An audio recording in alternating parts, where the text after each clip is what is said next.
People everywhere are starting to listen to him. He's going on French, British, Italian, Japanese television. This is the Wide World of Weingarten. Wide World of Weingarten. It is Tuesday, 2/22/2002. Almost 7:15 p.m. here in Los Angeles. Had a busy day of betting, so getting a late start on recording, but I wanted to talk to you about what I actually bet, so I had to bet it first today before I talk about it. Big news, I guess, today. Slow week, at least for me without baseball and no football, unless you really care about the USFL draft or something. But the big news across sports today for me, I saw Phil Mickelson put out a statement apologizing for whatever it is he's been doing, or I'm not actually even sure what he's apologizing for, but it's in relation to this Saudi Golf League that I've talked about multiple times. But it's very clear at this point that Phil Mickelson absolutely overplayed his hand, and he's trying to walk back a lot of what he's said publicly. And I don't know if it was sort of an under-the-table suspension, or if somebody at the PGA told him he's not welcome to play for a while. But he dropped the I'm going to go spend time with my family and work on myself. So take that with what you will, if it's an official suspension or not. Also, one of his major longtime sponsors, KPMG, came out.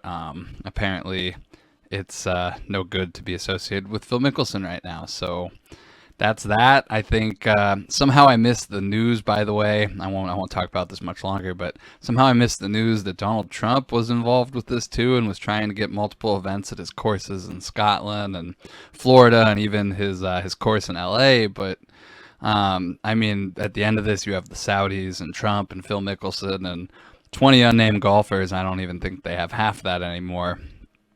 But this thing looks like it's absolutely dying on the vine, which is unfortunate because, like I mentioned, I'm always in favor of more golf as opposed to less golf. More golf means more golf betting, but I understand this is just not a situation that anyone wants to get involved in. So that's where we're at with that.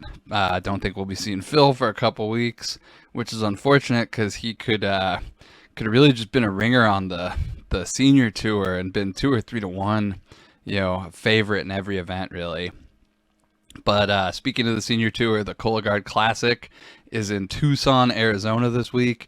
Cologuard, I think, is a very accurate sponsor for the senior tour. It's definitely kind of one of those things that is definitely marketed to the correct audience. I always laugh when I see the Cologuard Classic. I think that's a hilarious name for a golf tournament. But DraftKings has top 10s on the senior tour, which is something I don't think I'd ever seen before legal books started popping up. I think top 10s for stuff like the senior tour is a very lucrative, if not low limit market. If you can win at these, you can always pad your bankroll $500 at a time. But this week I actually bet 2 top 10s on the senior tour. I bet Steve Alker top 10 minus 130. I think I mentioned him yesterday. He was 9 of 10 top 10s in his inaugural championship season last year, champion season, and he's 2 of 2 so far this year. He's looked really well on the senior tour, where being young has an advantage. Yi Yang is my other top 10 at plus 250 this week. I also bet him to win at 28 to 1, along with Alker at plus 750 and Woody Austin at 40 to 1. I mentioned those yesterday. Yi Yang is also a rookie on the senior tour. It's always kind of confusing to call somebody a rookie on the senior tour, but he just graduated, I guess, to the senior tour, where you saw with Brian Gay last week, who's back playing at the Honda now. Some of these rookies tend to see their odds drop after a couple starts or a good start. Patrick Harrington also saw himself become a favorite, shoot 5 over last week. But I thought 28 to 1 on Yi Yang Y.E. Yang. I call him Yi Yang. I don't know why. Y.E. Yang. 28-1 is a ad there for me at the senior tour, the Cologuard Classic. Then we do actually have an overseas event this week. We have no Euro Tour, but there is a thinly traded Asian Tour event where I took the opportunity to bet Scott Vincent at 33-1. I think that's a very high number on a quality golfer playing in an event that was canceled last year, the Royal Cup. I think it's been played twice before. Justin Harding is the reigning champion. Back in 2019, I think, was the last time they played it. Maybe it's 2020. I actually don't remember. But Justin Harding is the reigning champion. He's not in the field this week. Scott Vincent, Asian Tour. One of the better players on the Asian Tour is my bet. Also, didn't mind Jazz Jane Watanand at 16-1. I can never say his name either, but I thought 16 was high on him. Scott Vincent's where most of my money is at, but I'm not gonna spend too much time on this because I don't think this is very widely available unless you're playing offshore, Betfair, or have access to crazy books with crazy events. So yeah, that's all I'm gonna talk about the Royal Cup really. The Honda Classic is the big event this week. It is the main event on the PGA Tour for the next 4 weeks. The PGA Tour will be in Florida on the Florida Swing. That's why it's called the Florida Swing. The course is near the Atlantic coast. It's about 6-7 miles inland, so there's some wind to deal with. Not direct off the coast wind, off the water wind, but definitely will be some wind. And besides the wind factor, there's the bear trap. Holes 15 through 17 are some of the hardest, one of the hardest sets of holes in non-major golf. There's also a lot of water hazards to deal with. I think there's 12 water hazard holes on this course, something like 28 total, 26 total water hazards between them. Very, very challenging course, the Champions course. It has played as one of the toughest non-major par 70 courses on the PGA Tour in 6 of the last 9 seasons, which is fine by me. I prefer watching challenging courses over birdie fests. And the last couple of winners, I think the last 10 years of winners are Matt Jones, Sungjae Im, Keith Mitchell, Justin Thomas, Ricky Fowler, Adam Scott, Patrick Harrington, Russell Henley, Michael Thompson, and Rory McIlroy. The odds between them have been 80-1, 30, 300, 12, 16, 20, 400, 300, 300, and 9-1 for Rory. So you could win at the top of the card as a favorite. You could win from the bottom of the card as a huge underdog. But we're not seeing much in the middle. We see a 35 and a 20, and then 80, 400, 300, 300, and then 9s and 12s. Those are sort of favorite numbers. So yeah, little interesting array of winners the last couple years. Factored into my decision making a little bit on the course, but I mostly been looking for guys who have been playing well and have familiarity on this specific course, or courses that compare to this course. So these are my bets for the week for the Honda Classic. Top 20s, I bet Billy Horschel plus 140, Gary Woodland plus 420, Mackenzie Hughes plus 275, Lucas Herbert plus 450, Luke Donald 9-1. I like Luke Donald a lot, by the way. He has 4 top 10 finishes on this course, I believe. So getting the 9-1 on the top 20 is compelling if he can put together a good week. He's a longtime Florida resident, so that's cool by me. Go Luke Donald. Shane Lowry plus 225 was the other one of my top 20 bets. And then top 10s, Sungjae Im plus 240. I accidentally bet that twice. Louis Oosthuizen plus 350. I also accidentally bet that twice. Mackenzie Hughes plus 550. Yep, you guessed it. I bet that twice. Grayson Sig 11-1. Not sure you'll be able to find that. Replicate that, but if you can, that's a very, very good top 10. I'm a big Grayson Sig fan. Aaron Donald, oh my god, I called him Aaron Donald. Luke Donald, you can see where my head's at still. Luke Donald 18-1, top 10. Yeah, that's embarrassing. But yes, Luke Donald 18-1 for a top 10. I'm very happy with that bet. Austin Smotherman 17-1. Another bet I'm not sure will be you'll be able to replicate, but I thought that was a big number on a younger golfer. Billy Horschel plus 350, Lucas Herbert 9-1. Again, that's another one I think I bet twice. And KH Lee plus 650. Those are my top 10s. Top 5s, I only have 2 of those. KH Lee 15-1, Mackenzie Hughes 10-1. I only bet those once. And then outrights to win, I bet CT Pan 66-1. He was top 10 last week, finished 9th to get into the field here. I've seen that number dropped a little bit at Chris, so I took the 66. I saw it a little higher on Monday, but didn't have a chance to grab the first number I saw. And then Billy Horschel 20-1. That's my number on Horschel. I saw 21 at Bookmaker earlier today, so I'm guessing you could probably go out there and get a better number than me on Horschel. But yeah, that's my card. I got 6 top 20s, 1, 2, 3, 4, 5, 6, 7, 9 top 10s, 2 top 5s, and 2 outrights on the PGA Tour, and then I have a couple bets on the assorted other tours, less widely available.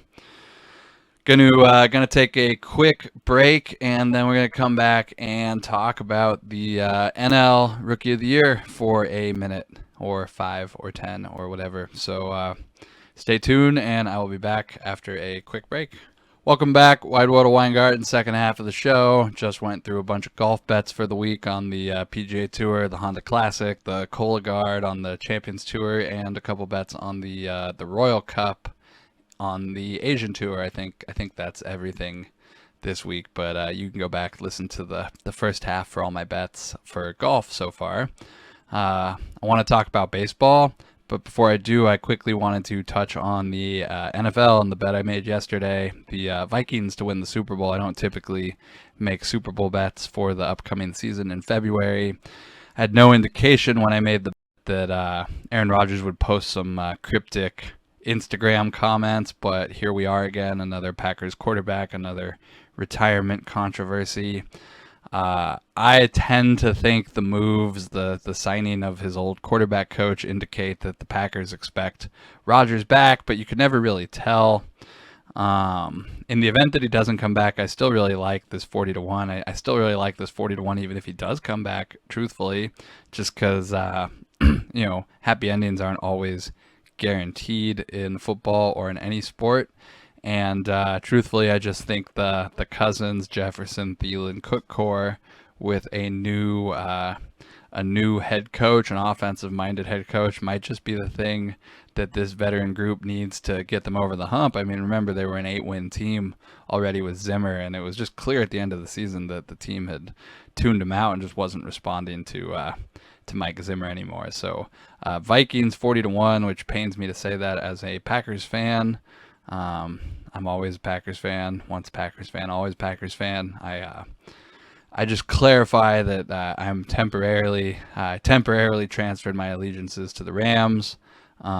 Bill Simmons explains you have a one-time transfer. You're allowed to change teams, and I have very good, valid reasons for changing teams that I don't necessarily have to justify or discuss on air, but I am a Packers fan. Once a Packers fan, always Packers fan. I will be a Packers fan in the future, but temporarily my allegiances have shifted to the Los Angeles Rams.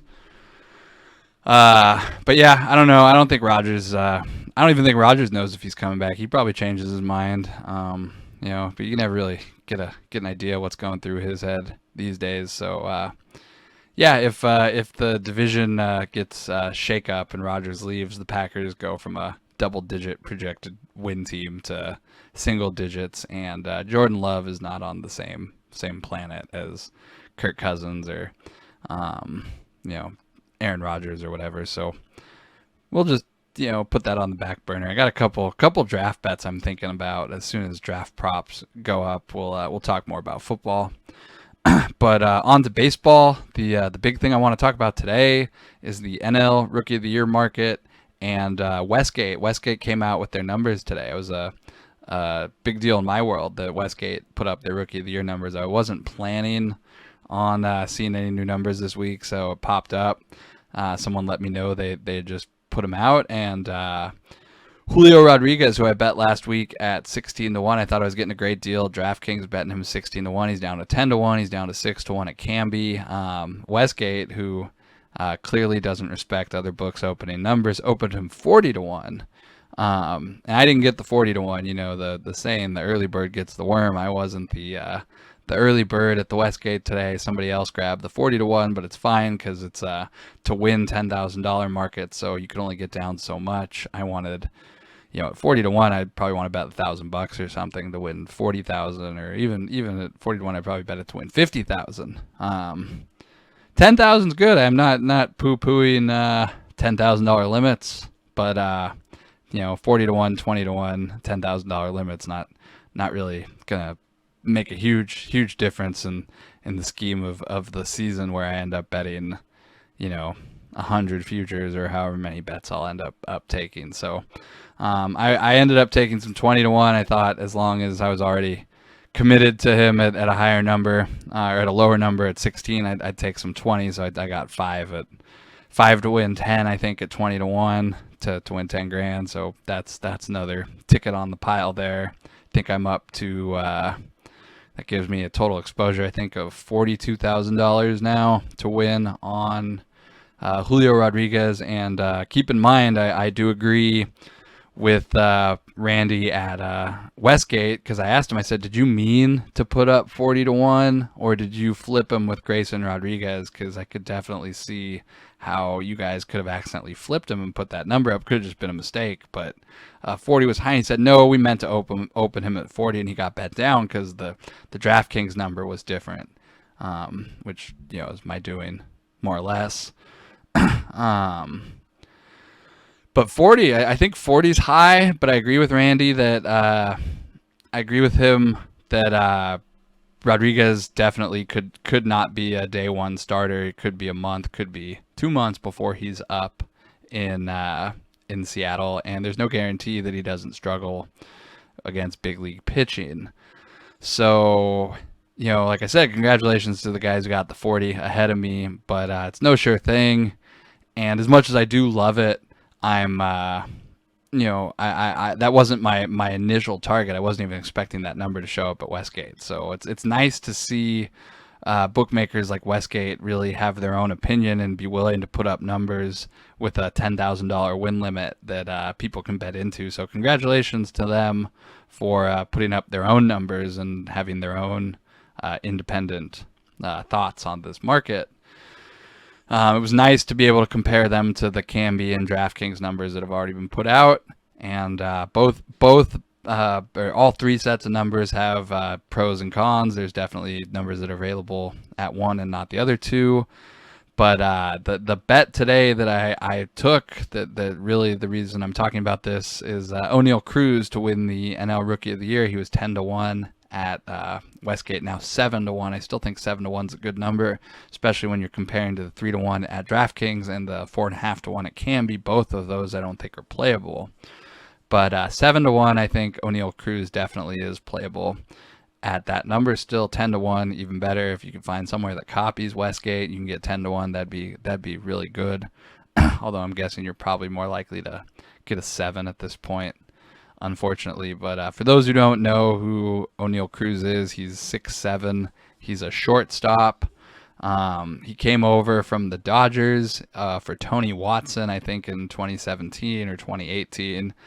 Very foolish trade on the Dodgers' part. I've talked about it before, but for an organization that, you know, gets so much credit for everything they do and how great everything they do is, this is one of the worst moves in recent franchise history, giving away a 6'7" shortstop for a bum ass wide receiver. Sorry, not wide receiver, bum ass reliever that you didn't even win a championship with.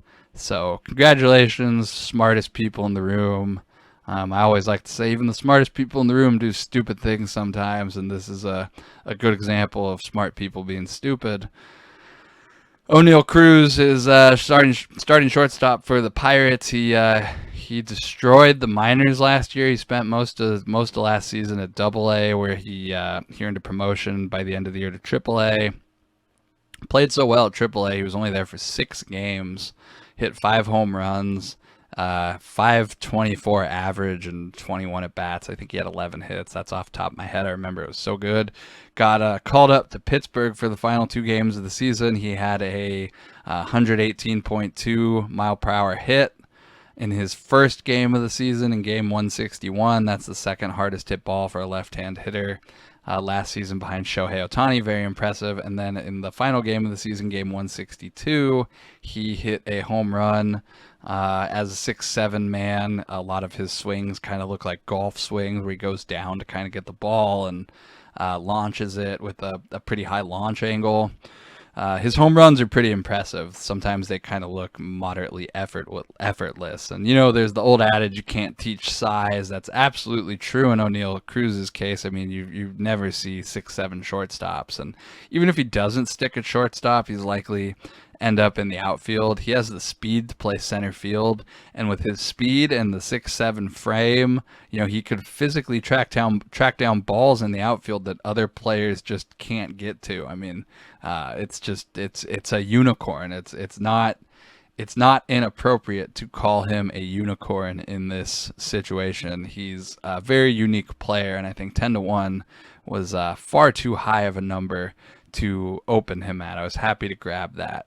So 7-1, not as good, but if you have access to the Westgate, I still think that's the best number you're going to see going into the season. He's a day 1 starter, so one of the things to win Rookie of the Year, we saw last year with Wander Franco, playing 70 games really isn't enough, even if your 70 games are absolutely elite tier games.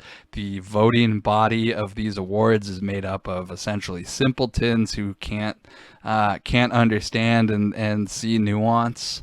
There were only 2 first place votes for Wander Franco, so clearly what they were seeing just absolutely goes over the voters' heads. And I question their intelligence frequently, but it's just clear to me that what they're watching is not the same thing that I'm watching on a daily basis. But you can't ignore a 6'7" shortstop. He's like the elephant in the middle of the room, and 7-1 is a very high price on a guy that's going to be in the spotlight on a bad team, mind you. But you have to get at bats to win this award. Like I said, Wander Franco only played 70 games or so. It wasn't enough last year.